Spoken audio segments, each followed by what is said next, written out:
Қалайсыздар? Мен сіздермен бүгін шаш өсіру рецебімен бөлісетін боламын. Оны өзімде қолданып жүрмін. Қазіргі уақытта көп қыздың проблемасы шаш түсу, шаш өспеу.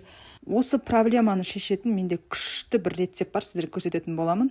Ол үшін бізге лук, чеснок, имбирь қажет болады. Осыны блендерге салып, әбден үгітіп аламыз.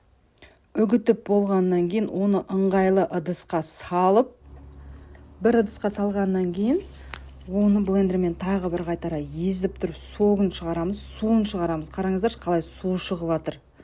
Потом қыздар чесноктың иісі шығып тұрады, жоқ луктың иісі шығып тұрады, оның иісі жаман деп одан ешқандай қорықпаңыздар. Иісі мүлдем шықпайтын болады. Бұдан ешқандай қорқудың қажеті жоқ.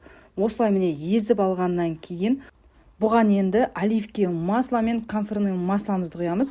Қыздар және де оливковое маслоны қалай болса солай қоспаймыз. Себебі кей қыздардың шаштары құрғақ болады, кей қыздардікі жәнегі майлы болады. Сондықтан өздеріңіздің шаштарыңызға қарай қосасыздар.